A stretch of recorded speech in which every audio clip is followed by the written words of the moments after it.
Diabexy के videos पर कई बार ऐसा कमेंट आता है जिसमें ये लिखा होता है कि डायबेक्सी आटे का टेस्ट तो बहुत बढ़िया है, खाने में अच्छा लग रहा है, रिजल्ट भी बहुत बढ़िया है, लेकिन कहीं उसका कोई शॉर्ट टर्म या लॉन्ग टर्म साइड इफेक्ट तो नहीं है। तो आज के इस वीडियो में हम इसी टॉपिक पर डिस्कशन करेंगे कि डायबेक्सी आटे का कोई शॉर्ट टर्म या लॉन्ग टर्म साइड इफेक्ट की पॉसिबिलिटी है या नहीं है। नमस्कार दोस्तों, मैं हूं लोकेंद्र तोमर और आप देख रहे हैं चैनल डायबेक्सी, जहां हम डायबिटीज मैनेजमेंट से रिलेटेड साइंटिफिक इंफॉर्मेशन बड़े ही सिंपल लैंग्वेज में शेयर करते हैं। डायबेक्सी डायबिटीज मैनेजमेंट के लिए ऐसे फूड प्रोडक्ट्स बनाता है जो शुगर नहीं बढ़ाते, क्योंकि डायबेक्सी का मिशन है हिंदुस्तान से डायबिटीज को पोलियो की तरह भगाना। डायबेक्सी से जुड़ने के लिए दुनिया के किसी भी कोने से डायरेक्टली diabeksy.com पर जाइए, सही सलाह पाएं, सही प्रोडक्ट पाएं और पैसे भी बचाएं। किसी भी चीज के बारे में अगर हमें सही इंफॉर्मेशन चाहिए तो हमें पूरा डिटेल एनालिसिस करना पड़ेगा। तो अगर हम ये साइड इफेक्ट के बारे में जानना चाहते हैं तो हमें थोड़ा सा डिटेल स्टडी करना पड़ेगा ताकि हम इस साइड इफेक्ट को ज़्यादा अच्छे से समझ सकें।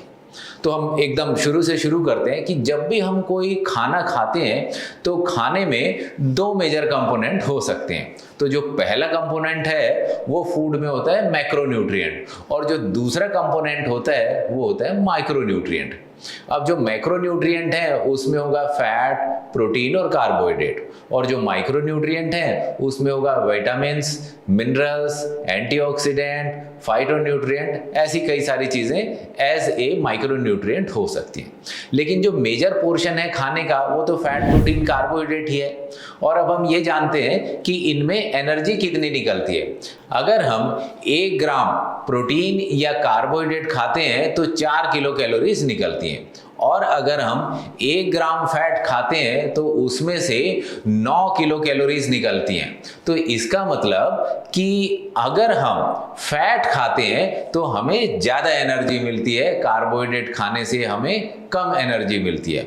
तो ये जो सोच है ना कि कार्बोहाइड्रेट ही एनर्जी देता है, ऐसा नहीं है, फैट उससे ज़्यादा एनर्जी देता है हमें। चलिए एनीवे, अगर हम अपने डाइट के पैटर्न को देखें तो हम क्या खाते हैं। अब हमारे देश का जो मेजर फूड है वो है ग्रेन्स। तो या तो हमारे दिन में मेजर खाने का पोर्शन में गेहूं होता है या चावल होता है। व्हीट और राइस ये हमारे देश का सबसे ज्यादा खाए जाने वाला फूड आइटम है। तो इनमें सबसे ज्यादा कार्बोहाइड्रेट होता है। तो अगर हम अपने डाइटरी पैटर्न को देखें तो फैट और प्रोटीन कम होता है डाइट में, कार्बोहाइड्रेट ऑलमोस्ट 70-80% तक हमारे डाइट का हिस्सा होता है। ठीक है, तो जब हमारी बॉडी में कार्बोहाइड्रेट ही कार्बोहाइड्रेट हम बचपन से खा रहे हैं तो हमारी बॉडी में 2 इंजन हैं इसको यूज करने के लिए, एनर्जी के लिए। एक इंजन चलता है कार्बोहाइड्रेट वाली एनर्जी पे और दूसरा इंजन चलता है प्रोटीन वाली एनर्जी पे। तो हम बचपन से कार्बोहाइड्रेट खा रहे हैं तो बचपन से ये कार्बोहाइड्रेट वाला इंजन चले जा रहा है, ये फैट वाला इंजन बंद पड़ा हुआ है, ये यूज नहीं हो रहा है एनर्जी के लिए, यही हमेशा यूज होता जा रहा है। ठीक है, ये समझ में आ गया। 2 जो इंजन की मैं बात कर रहे हैं इनको अगर हम हार्मोनियली कनेक्ट करने की कोशिश करें तो ये इंसुलिन हार्मोन बेस्ड इंजन है और ये ग्लूकागॉन हार्मोन बेस्ड इंजन है। तो इसको हम कहते हैं शुगर वाला इंजन, इसको हम कहते हैं फैट वाला इंजन। ठीक है, ये यहां से अब हम दूसरा स्टेप देखते हैं। जब हम डायबिटीज रिवर्सल की प्रोसेस में जाते हैं तो वहां पे हम क्या फॉलो करते हैं कि डाइट का ग्लाइसेमिक लोड कम करेंगे, डाइट में कार्बोहाइड्रेट कंटेंट कम करेंगे ताकि हम इंसुलिन रेजिस्टेंस को कम कर सकें और ब्लड शुगर लेवल को मैनेज कर सकें। अब जो ये प्रोसेस है, यहाँ पे अगर आप अपना फूड आइटम देखेंगे तो उसमें प्रोटीन ज्यादा होगा, फैट ज्यादा होगा, फाइबर ज्यादा होगा, लेकिन कार्बोहाइड्रेट एकदम कम होगा। तो यहाँ पे कार्बोहाइड्रेट एकदम कम हो गया। तो प्रॉब्लम क्या होती है कि अब हमारा जो पूरा का पूरा बॉडी का सिस्टम है वो इस वाले इंजन पे चल रहा है बचपन से, ये sugar based carbohydrate based engine. अब हमने अचानक इस इंजन को बंद कर दिया तो ये जो दूसरा वाला फैट बेस्ड इंजन है इसको स्टार्ट होने में अप्रोक्सीमेटली 48 आवर्स लगते हैं, 2 दिन लगते हैं। तो ये जो प्रोसेस है कि ये वाला इंजन बंद होना और ये वाला इंजन स्टार्ट होना, ये जो प्रोसेस है ये थोड़ी सी ट्रबलसम हो सकती है। ये जो 48 घंटे हैं, इसमें कुछ प्रॉब्लम हो सकती है, जिनको कुछ लोग साइड इफेक्ट कहेंगे या कुछ लोग कहेंगे कि ट्रांजिशन इफेक्ट है, कि एक पैटर्न से दूसरे पैटर्न पे जब बॉडी शिफ्ट हो रही है तो ट्रांजिशन में जो टाइम लगता है, ट्रांजिशन में जो प्रॉब्लम होती है, वही प्रॉब्लम हमें दिखाई देती है, जिसको लोग साइड इफेक्ट का नाम देते हैं। तो साइड इफेक्ट की अगर हम इसमें बात करें तो साइड इफेक्ट क्या क्या पॉसिबली हो सकता है इसमें। तो सबसे पहला जो साइड इफेक्ट जो हमें दिखाई देता है वो उसका एग्जांपल मैं देता हूं। जैसे आप मान लीजिए आप डेली चाय पीते हैं, सुबह 1 कप चाय पीते हैं, शाम को 1 कप चाय पीते हैं, और एक दिन आपने कहा कि भाई मैं चाय छोड़ देना चाहता हूं, आज से मैं चाय नहीं पीऊंगा। तो उस प्रोसेस में क्या हुआ कि आपने सुबह चाय नहीं पी तो दोपहर में 11-12 बजे आते आते थोड़ा सा हेडेक होना शुरू हो जाएगा। फिर मान लीजिए आप 4-5 बजे चाय पीते थे, आपने 4-5 बजे भी चाय नहीं पी तो आपको शाम तक जाते जाते काफ़ी हेडेक फील होने लगेगा और एक नोजिया टाइप की फीलिंग होने लगेगी। नोजिया एक थोड़ा सा साइंटिफिक वर्ड है जिसको हम कहेंगे उल्टी जैसी फीलिंग आ रही है, जी मचलाना जैसा लग रहा है या अजीब सा अंदर लग रहा है जिसको हम एक्सप्लेन नहीं कर पा रहे हैं, उसको साइंटिफिकली हम नोजिया एक टर्म दे देते हैं। तो ये नोजिया टाइप की फीलिंग आने लगती है। तो ये जो प्रॉब्लम है एक दिन होगी, अगले दिन हुई तो बहुत कम होगी और तीसरे दिन बिल्कुल नहीं होगी, क्योंकि ये जो प्रॉब्लम थी ये हमारी 48 आवर्स में चली जाती है। ये हमारा एकदम शिफ्ट हुआ, ये 48 आवर्स में चला जाता है। ठीक है, तो ऐसे ही जब हम ये वाला डाइट पैटर्न शुरू करते हैं कि ये कार्बोहाइड्रेट वाला पैटर्न बंद किया, फैट वाला पैटर्न हमने चलाया, तो ये पैटर्न में जो 48 घंटे हैं उस टाइम पे ये नोजिया टाइप की फीलिंग हो सकती है, जो लोगों को ऐसा लगता है कि डाइट चेंज करने का साइड इफेक्ट है। वो डाइट चेंज करने का साइड इफेक्ट नहीं है, वो समझ लीजिए कि बॉडी एक सिस्टम से दूसरे सिस्टम पे जो चेंज हो रही है उस टाइम पे थोड़ी सी अनईजीनेस हो रही है। दूसरी जो प्रॉब्लम, दूसरे साइड इफेक्ट की हम बात करें, वो हो सकता है कॉन्स्टिपेशन। तो जैसे आप कार्बोहाइड्रेट कम करते हैं, ग्लाइसेमिक लोड कम करते हैं, तो नॉर्मल आटा हटा के आप डायबेक्सी आटा कंज्यूम करना शुरू करते हैं। तो डायबेक्सी आटे में प्रोटीन ज़्यादा है, फाइबर ज़्यादा है, कार्बोहाइड्रेट कम है, और हमारी बॉडी को इतना प्रोटीन और फाइबर खाने की आदत नहीं होती, क्योंकि बचपन से तो कार्बोहाइड्रेट ही कार्बोहाइड्रेट खा रहे हैं। तो जब हम खूब सारा प्रोटीन और फाइबर एक साथ खाना शुरू करते हैं तो कई लोगों को कॉन्स्टिपेशन की प्रॉब्लम हो जाती है, क्योंकि उनका वाटर इनटेक कम होता है, पानी वो ठीक से नहीं पी रहे होते। डाइट तो चेंज कर लेते हैं लेकिन वाटर इनटेक चेंज नहीं करते, तो उसके कारण उन्हें कॉन्स्टिपेशन की प्रॉब्लम हो सकती है।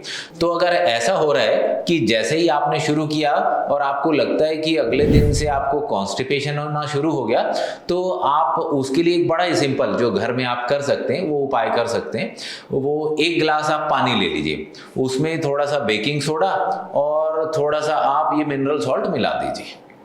ये वाला पानी आप 3 गिलास गुनगुना करके सुबह पी लेंगे तो उससे पेट साफ हो जाएगा। अगर 3 गिलास पानी में पेट साफ नहीं होता तो 4 गिलास पानी भी पी सकते हैं, उससे आपका पेट साफ हो जाएगा। अगर मान लीजिए ये एल्कलाइन वाटर पीने के बाद भी आपको ऐसा लग रहा है कि पेट ठीक से साफ नहीं हो रहा है, तो आप उसके लिए जो आयुर्वेदिक दवाइयाँ हैं, चूरन हैं, कुछ गोलियाँ हैं जो आपको मेडिकल स्टोर पे मिल जाती हैं, आप उस टाइप की जो ओवर द काउंटर यूज होने वाली प्रोडक्ट हैं आप उनको यूज कर सकते हैं। ये एक आध बार इनिशियली इशू आएगा, फिर उसके बाद प्रॉब्लम नहीं आएगी। तीसरी जो प्रॉब्लम हो सकती है, जैसे ही आप डाइट चेंज करते हैं, जैसे आप डायबेक्सी आटे में मैंने बताया कि प्रोटीन और फाइबर ज़्यादा है, तो कुछ लोगों को लूज मोशन की प्रॉब्लम हो जाती है। लूज मोशन मतलब कि बार बार टॉयलेट जाने का मन करता है, बार बार टॉयलेट जाना पड़ता है। तो ऐसे कंडीशन में हम इसको एक हार्मोनिक मेथड कहते हैं कि हार्मोनिक मेथड इसमें फॉलो कर सकते हैं कि पहले दिन हमने ये लो ग्लाइसेमिक लोड वाला पैटर्न फॉलो किया, हमने डायबेक्सी आटा रोटी सब्जी फॉलो किया। दूसरे दिन हमने नॉर्मल जो हम पैटर्न फॉलो करते थे वो किए। तीसरे दिन फिर हमने ये लो कार्बोहाइड्रेट वाला पैटर्न हमने फॉलो किया, और चौथे दिन वो हमने पैटर्न फॉलो नहीं किया, उसको नॉर्मल पैटर्न फॉलो किए। तो जिगजैग जब ये 1-2 बार करते हैं तो जो लूज मोशन वाली प्रॉब्लम है वो सॉल्व हो जाती है। दूसरा हम ये भी कर सकते हैं इसमें कि जो डायबेक्सी आटे की जो क्वांटिटी है, जो जनरली हम 100 ग्राम पर डे तक लिमिट रखते हैं कि 100 ग्राम में काफ़ी प्रोटीन आ जाते हैं, उससे ज़्यादा प्रोटीन की ज़रूरत नहीं पड़ती है, तो 100 ग्राम की बजाय आप इसको दिन में खाली 50 ग्राम ही कंज्यूम करें और धीरे धीरे इसकी क्वांटिटी अपनी डाइट में बढ़ा लें। तो जो ये प्रॉब्लम है ये आपकी सॉल्व हो जाएगी। इसके अलावा एक और प्रॉब्लम हो सकती है जो कुछ लोग कई बार कंप्लेन करते हैं वो है पेट में गैस बनने की। तो जो गैस बनने का जो रीज़न है वो जनरली उन लोगों को होता है जिनका पेट साफ नहीं होता। अगर पेट साफ हो जाता है तो जनरली गैस नहीं बनती है। फिर भी दूसरा रीज़न जो पेट में गैस बनने का हो सकता है वो हो सकता है कि जो पेट में जो फ्लोरा है, जो गैस्ट्रिक फ्लोरा है, जहाँ पे बहुत सारे फ्रेंडली बैक्टीरिया होते हैं जो हमसे खाना लेते हैं और हमें विटामिन देते हैं, लेकिन कई बार अगर किसी इन्फेक्शन के कारण हमने एंटीबायोटिक खा ली, वो बैक्टीरिया मर गए, तो उनका डिसबैलेंस हो जाता है। उसके लिए प्रीबायोटिक या प्रोबायोटिक, ये ऐसे बहुत से प्रोडक्ट हैं जो मिल जाते हैं। ये ऑनलाइन अमेजॉन वगैरह की वेबसाइट पे मिल जाते हैं। आप अपने नज़दीक की फार्मेसी शॉप या आप मेडिकल स्टोर पे जाके पता लगा सकते हैं, या आप अपने डॉक्टर से कुछ इसके लिए प्रिस्क्रिप्शन ले सकते हैं। प्रीबायोटिक का, गैस के लिए कुछ दवाइयाँ होती हैं वो डॉक्टर लिख सकते हैं, उससे प्रॉब्लम सॉल्व हो जाएगी, फिर उससे आगे कोई प्रॉब्लम नहीं होगी। इन केस अगर आपको ऐसा लगता है कि गैस की काफ़ी समय से, पुराने समय से आपको प्रॉब्लम है, तो आप ये डायबेक्सी का ब्लू वाला आटा लेने की बजाय आप डायबेक्सी का ये ग्लूटेन फ्री आटा ट्राई करो।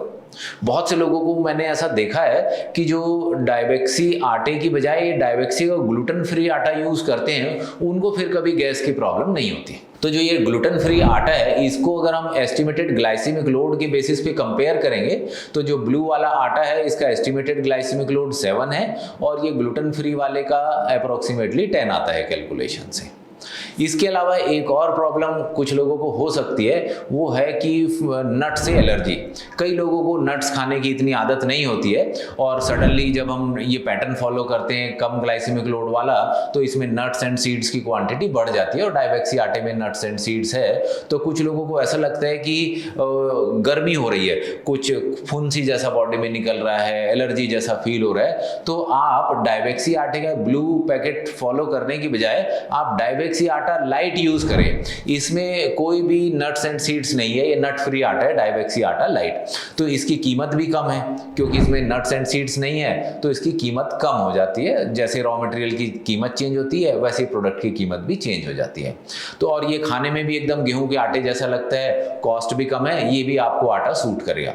अगर अब हम इसके ग्लाइसेमिक लोड को कंपेयर करेंगे तो जो नीले वाला पैकेट है इसका एस्टिमेटेड ग्लाइसेमिक लोड 7 है, तो डायबेक्सी आटे लाइट का ग्लाइसेमिक लोड 12 आता है।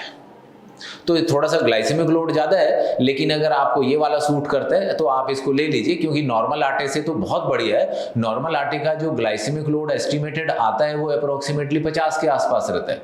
इसलिए डायबेक्सी आटा जब आप ये कंज्यूम करते हैं तो ग्लाइसेमिक लोड सडनली आपके पूरे दिन की डाइट का कम हो जाता है और उससे आपको ब्लड शुगर लेवल को मैनेज करने में बड़ा ही फायदा मिलता है। तो ये कुछ चीज़ें हैं जो हमने नोट डाउन की कि जो साइड इफेक्ट की जो पॉसिबिलिटी है वो हमने देखी कि क्या क्या पॉसिबिलिटी हो सकती है। और जो ये टेम्परेरी जो फिनोमिना है ये 48 घंटे से 3-4 दिन, मैक्सिमम 5 दिन रह सकता है, उससे ज़्यादा लंबा नहीं रहता। तो ये बहुत ही शॉर्ट टर्म है जो अनइजीनेस फील होती है क्योंकि आप डाइट का पूरा पैटर्न चेंज करते हैं, उसके कारण ये प्रॉब्लम हो सकती है। ये तो हमने देखा कि शॉर्ट टर्म जो हम साइड इफेक्ट की बात कर रहे हैं, क्या इसका कोई लॉन्ग टर्म साइड इफेक्ट हो सकता है? मान लीजिए साल भर, 2 साल, 5 साल हम खाते हैं तो क्या इसका कोई साइड इफेक्ट हो सकता है? डाइट का जो पैटर्न है, हम अगर उसको एनालाइज करें तो हम क्या कर रहे हैं, लॉन्ग टर्म की बात कर रहा हूं मैं, 4-5 साल की बात कर रहा हूं, तो हम जो अननेसेसरी जो शुगर वाला कंपोनेंट है, जो कार्बोहाइड्रेट वाला कंपोनेंट है, उसको हम कम कर दे रहे हैं और जो वेजिटेबल्स हैं उसको हम डाइट में बढ़ा दे रहे हैं। प्रोटीन और फैट को हम ऑप्टिमम क्वांटिटी में लेते हैं, फाइबर हम ऑप्टिमम क्वांटिटी में लेते हैं। तो इस वाली प्रोसेस से जो डाइट है वो आपकी ज़्यादा हेल्दी हो जाती है, ज़्यादा न्यूट्रिएंट्स इसमें आ जाते हैं। तो लॉन्ग टर्म में आप देखेंगे तो इस वाले डाइट पैटर्न का, लो कार्बोहाइड्रेट, लो ग्लाइसेमिक लोड का जो डाइट का पैटर्न है, लॉन्ग टर्म में इसके फायदे ही फायदे हैं, इसका कोई साइड इफेक्ट नहीं है। क्योंकि इस वाले पैटर्न में आप सबसे ज़्यादा सब्जियां खाते हैं और सब्जियों में बहुत सारा माइक्रो न्यूट्रिएंट्स होता है, शुगर नहीं होता है। और इस वाले डाइट पैटर्न में आपको खूब सारा प्रोटीन भी खाने को मिलता है, जो जनरली आप देखेंगे कि प्रोटीन जो है डाइट में डेफिशिएंट रहता है, कम क्वांटिटी में रहता है। तो ये कुछ चीज़ें हमने डिस्कस की डायबेक्सी आटे से रिलेटेड। और अगर आप इसके बारे में और ज़्यादा डिटेल जानकारी चाहते हैं तो डायबेक्सी की वेबसाइट पे जाएं, वहाँ पे बुक अ फ्री कंसल्टेशन, ये आपको टैब दिखाई देगा, आप अपनी कंसल्टेशन फ्री में बुक कर सकते हैं। वहाँ पे आप अपना टाइम सेलेक्ट कर लीजिए, डेट सेलेक्ट कर लीजिए और आपके चुने हुए टाइम पर हमारे यहाँ से जो आपके डायबिटीज़ कोच हैं वो आपको कॉल बैक करेंगे। आप उनसे अपने बारे में जो भी डिस्कशन करना चाहते हैं वो डिस्कस कर सकते हैं। और अगर आप चाहते हैं कि डॉक्टर से भी कंसल्टेशन लेना चाहते हैं तो वो भी आप उनके साथ डिस्कस कर सकते हैं, वो आपकी डॉक्टर से भी कंसल्टेशन करा देंगे। डायबेक्सी का मिशन है हिंदुस्तान से डायबिटीज को पोलियो की तरह भगाना। ज्यादा से ज्यादा लोगों को डायबेक्सी के साथ जोड़े, ज्यादा से ज्यादा लोगों तक डायबेक्सी की नॉलेज पहुंचाएं, क्योंकि तभी हम हिंदुस्तान से डायबिटीज को पोलियो की तरह भगा पाएंगे। Thank you.